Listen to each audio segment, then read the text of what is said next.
Need for Speed Unbound is finally here, and to those of you just getting into it, here are some tips you should know before getting into the game. Let's start off with the most obvious one, and that is to play the story mode. With Unbound, you can either blitz through the days to get to the qualifiers, making sure that you have enough cash to buy into each event, which ends on the Saturday, or you can take your time and complete every single race that's available to you that day or night before you head back to the safe house. Near the end of the game, I decided to complete more events as you earn higher cash payouts, so I'd advise that it's actually worth getting enough bank for the first week qualifier event and then skipping any of the other events, as you don't necessarily need to do them and you'll just be wasting time. Of course, it's entirely up to you, but taking your time with week 1 is pointless, and it's definitely something I wish I knew before I played the game. Earning cash in Need for Speed Unbound is fairly straightforward, but there are a few ways to increase your payouts. Every so often, you'll get a race that doesn't require a buy-in, unlike most events where you'll have to wager some of your money, so make sure you complete these. You'll also get a high-risk event that usually have a large buy-in, but awards triple the cash if you win. And then linking to my first tip, you earn more money as you progress through the story, so once you reach the final week, that's when you get a larger cash payout. This also applies to the delivery missions at night, which can award anywhere between 30 to 40,000 depending on the condition of your car. Side bets can also be a great way to earn a little bit of extra cash early game. Depending on the stats of your car,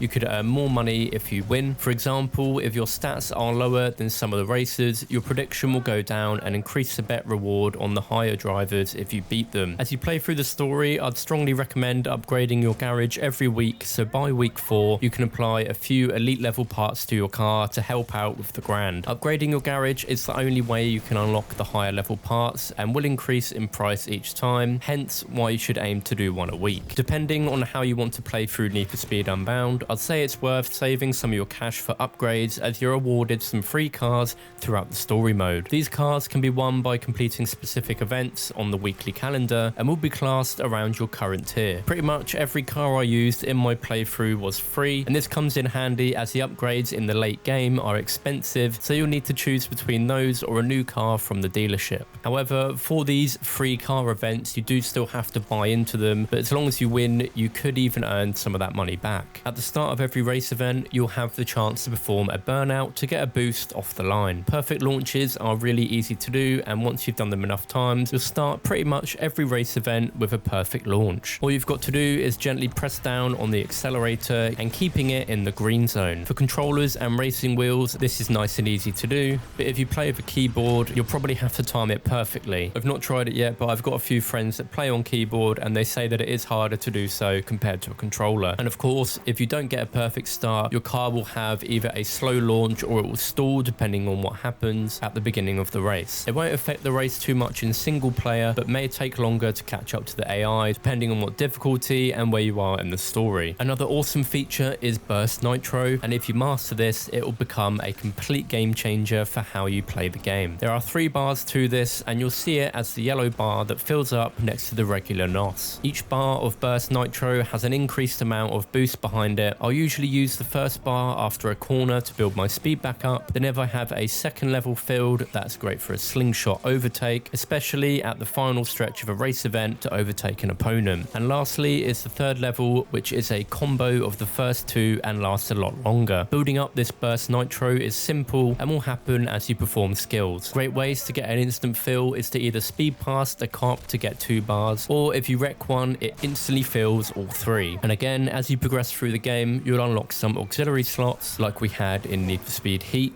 and if you combine both the drift and the grip refills, these are easily the best way to go and you'll pretty much have infinite burst knots. Both the handling and physics have been changed in this game, so be aware of that if you're coming from Need for Speed Heat. On the most part, I like the changes, but sometimes your car will feel very loose on the road, causing you to spin out easily at high speeds. This has happened way too often, so you've got to make sure that if your car starts to slide, try and correct it and you should be good. Like before, you're also able to tweak your handling settings depending on what parts you have installed, but now you can also choose how to enter a drift. Both gas and brakes together and individually or you can turn them off altogether. A lot of people complain about the tap to drift feature, so now you don't even need to use it. The difficulty settings are back as well, but with more features per option depending on your playstyle. The first one is relaxed with an extra 50% health, 6 extra restarts, and less challenging racer and cop AI. The default setting most of us will use is the challenging option with normal health, 4 restarts, and competitive AI. And lastly is the intense difficulty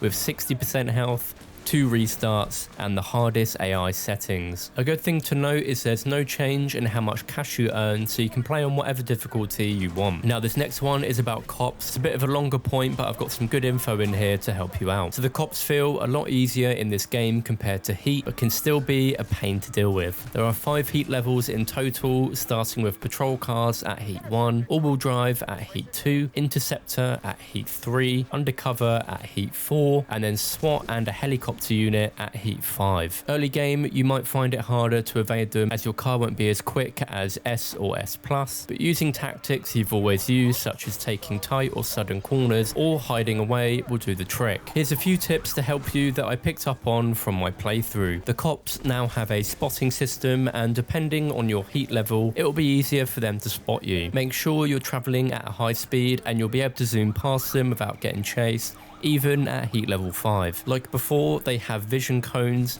so when you're escaping them and decide to pull over somewhere out of sight, it's best to turn off your engine by holding down B or circle. Not only does this increase the evade time, but it also makes the vision cone smaller, so it's harder for them to find you again. Helicopter units can be a pain as they usually spawn close by and have a large vision radius. If you have one after you, it's best to go into the city area as you can hide down lots of alleys or under the bridges away from them. After some time passes, they'll leave the pursuit to refuel, so use this to evade the cops entirely. And easily, the best tip is when you enter the cooldown mode, you can actually dip into your nearest safe house, car meet, or a delivery mission. You no longer have to wait until you've evaded the cops to do anything like that. So this is really handy and it saves a lot of time. Speaking of car deliveries, there's a handy thing not a lot of players know in order to get the best payouts. This applies at night as you can get between 20 to 40,000 per car as long as there is no damage when you make it to the drop-off point. To ensure the best reward,